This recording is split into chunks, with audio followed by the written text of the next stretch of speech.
Hi, this is a response to Thou Art That, and also Gerald. I forget the rest of your name, Gerald, sorry. And I believe it's Snap Snap. You all sort of talked about how, yes, we're all individuals and we all have differences, but there's also truth in this oneness. So you sort of argue for emphasizing non-dualism as a way of, remembering and bringing balance to our individuality. And I agree with that. I mean, depending on where you are in your emotional moment, maybe you have to emphasize sometimes oneness. Sometimes there's too much oneness and you have to emphasize difference. I mean, if you're in a conformant situation, maybe you want to emphasize your individuality. And if you're in a super individualist situation or feeling lonely and isolated, you want to emphasize your oneness. Fine.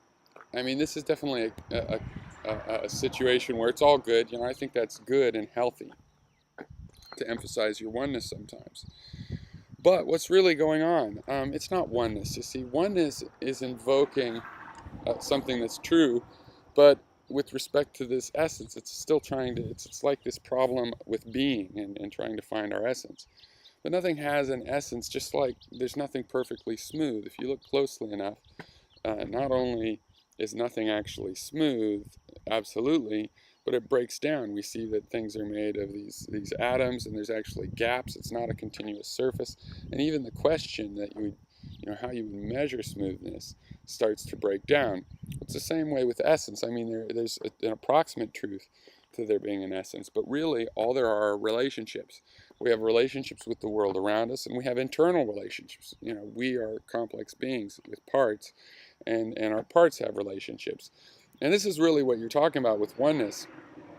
When you emphasize oneness, you're emphasizing our connection with everything. The fact that we have relationships with everything.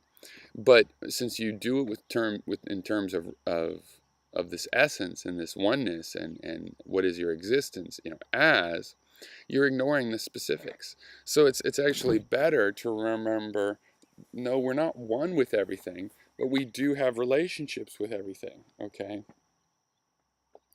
And then you will ask what those relationships are. And that's even more useful than saying, hey, I'm really at one with all of the human beings on the earth.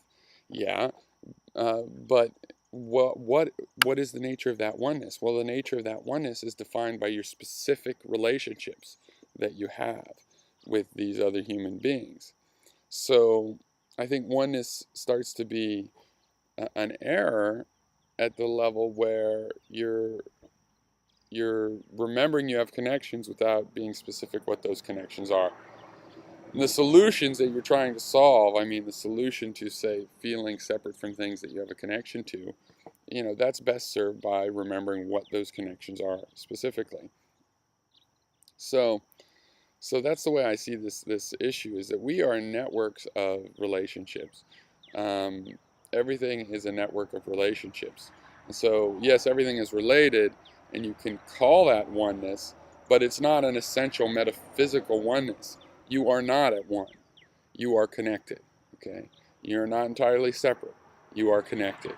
At all times, it's really about these connections. So, yeah, I don't know where that goes, but I thought that'd be, that'd at least be my take on why the oneness rhetoric to me is sort of superficial, because I think it can all be told, the story can all be told in terms of our connection to things.